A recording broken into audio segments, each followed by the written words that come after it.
Kami kalawang nyo, laging makalat yung pag di umiikot. Oo. Okay lang na may umuuli, huwag mo na idaan sa bahay. Kahit ano sir, any car, kahit Toyota Pen or Honda, best talaga, huwag idadaan. Kasi syempre yung mga kalawanging parts talaga dyan, yung mga pangilalim, yun. Testing na natin. Abante mo yung ano, Nicky Orange. So, ito si Sir Ike, sa kanya yung Ford EcoSport na white. Kailan nyo nabili to, sir? Sir? Kailan nyo nabili nga ulit? April. Bili niya ng April, tapos nagkaroon siya ng problem nung last month yata. So, ganun kasi yun yung sinasabi ko. Pwedeng yung nabilan nyo, kunwari, may nararamdaman na dun sa kotse niya, sa EcoSport niya, kaya syempre, dinispose na. Kaso, ang problema yung sa kanya, ang bili niya is 450,000. So, bili mo, 450, wala kaming ganun. Sa kataytaan yung ganun and everything. So, ito kay sir, ito yung unit niya. So, ang ginawa namin dito, pagdala niya, is shift fork and clutch. So, asa yung susi, sir? Nakuha niya. Ito, sir, yung ano, yung... Oo, nilagay na namin lahat dito. Yun yung clutch nyo, ito yung shift fork niya, sir. So, kumbaga, hindi ito magiging ganito, yung sabi ko sa inyo. Kasi meron tayong ginawang group, di ba, sir? Sinesend namin yung update, paghugot, pagpasok. So nakita nyo puro bago yung kinabit niya na shift fork. So kumbaga ito, hindi ito mangyayari sa inyo. Nabili nyo yan ng may ganyan na. Ganyan na talaga siya. Kumbaga posible yun na sa loob ng ilang buwan naging ganyan siya. Oo. So yun yung sinasabi ko na ang tawag dito. Kaya kami nagpapalit agad kami ng ganito para kasi hindi mo alam kung anong kwento ng first owner eh. 'Di ba? So katulad nito. Malalaman mo lang kapag ka talagang binaba mo na eh. So ayan, katulad niya no, baba. So, andito na sir ha. So, ito yung mga ano niya. Yan. So, test drive natin. Yes. Yan. Diyan muna natin lagay. Ay, sige sir. Kaya na maglabas sir. Samahan ko kayo para makita niyo yung difference niya. So, ito palit ng... Ito kaya dito, hayaan ko na lang, nakailaw ng ganyan. Yung dito sa ano ba tawag sa ganito dyan? Horse lamp. Hindi, talagang ganun lang. Wala talagang ilaw isa. Okay lang yun. Okay lang? Okay lang yun. Ang tropa ko, ba't nakailaw na ganyan? Sira ata yun ah. Yan, tapos right kayo dyan sir.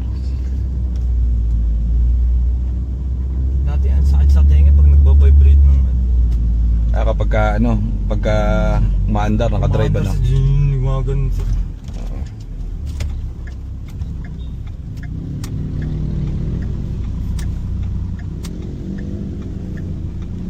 Yan, sige, drive nyo dyan sir.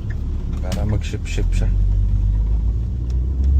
Diretso lang sir. Oo sir. Yan, naka-ship na yun. Hindi mararamdaman. Yan, naka-ship na yan. Yung mga tumutunog dito sir, yun yung mga plastic-plastic eh. Ayan, yung mga ganito. Yun. Yung mga nagtutunugan dito. Pero yung ginig ng makina, pati nung tranny, nakasync na kasi. So, sige sir, diretso pa. Ano na, wala na yung dati yung parang ano nyo, parang ang tawag dito, may ginigiling.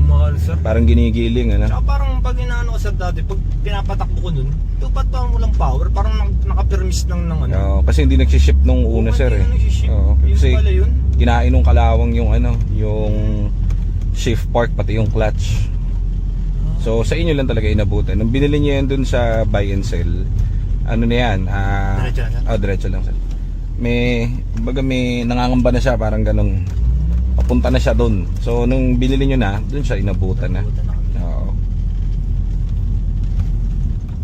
Yung ginagawa namin, ang quote niyan sa Ford, mga siguro 400. 400,000 pa? Oo. Kasi syempre mahal dun, kasi kasya yun. Oo. So ano lang yun, ang tawag dun, quarter of price lang dahil. Pero same yung kinakabit na parts, original yun. Di ba laging sinasabi sir sa vlog na hindi, yung sa amin, product. Left diba, dyan sir. Oo. product yung sinasabi, hindi unit. Hindi unit yung inaano. Kasi sir, inaano namin, isa-isa yung mga binibenta dyan eh. Pinag-aanoan namin, hindi yung, di ba may nagbebenta, yung kakarwasin lang. O tapos yun na yung, bahala ka na dyan sa buhay mo. Ito kasi sir, kumbaga, paulit-ulit lang yung kotse namin. So, kabisado namin to, kung merong problema, may ganon, bago namin ibenta, gagawin na namin. Parang ganon siya. Yung sabi nila nyo kasi na car dealer na ganito, ano ba, alam nun sa ano sir, sa Ford, di ba? So, ang gagawin nun, ano sir? tapos lalap kayo dyan sir. Dito sir Oo sir. So, kumbaga, hindi nila kabisat, hindi nila may memorize lahat ng model ng kotse. So yung mechanic kunwari nila more on Toyota. So hindi nila kayang anuan to sir, gawa ng paraan yung bebenta lang to, parang ganun. O tignan nyo ngayon, iba na yung takbo. Malayong malayo doon sa una. Tsaka hindi na siya gano'ng kalakas yung ugong na ano, sir, yung parang kakapusing kinakabahan nga ako sir pag nilalabas ko doon. Sabi ko parang aabot kaya ako ng ano dito. O ngayon, parang ano na, Sir. right ka dito siya. Ngayon, parang okay na. Ano na yung takbo? Kumbaga yung takbo niya, madadala ka na sa Bicol. O, punta kayong Bicol, di ba? Pa Quezon sir. Papunta Quezon na rin pala. dun, sir. Pa Bituka Manok, pa right side. Pa kanan kami sir. Yun. So, yan, ganyan. Yan ang tamang shifting. Saka matipid na to sa gas. Ay, ganun sir. Kasi nagsiship na eh. Hindi ka nagsiship nung una eh. Oo sir. Hanap ka dito sir. Kasabihin ako na eh. Malakas sa gas to nung una dahil parang naka-2-stress ka lang dito sir eh. Parang hindi ko naman lang ano. Parang kinakapos ng takbo yung Na kailangan to, gamitin nyo na lagi. Huwag nyo na itambay dun para very good. Oh, lamig aircon, walang check engine, okay yung engine. So, kumbaga, yun lang talaga ang naging problem niya sa transmission niya. So, malamang sa malamang, kung nakita mo naman yung tranny, di ba? Ay, baka talaga. Dinaan sa ano yun, sir? Oh, right carry to, sir. Dinaan niya nung nabilan din nung car dealer sa ano. So, may nararamdaman na sila bago pa sa inyo ibenta, di ba?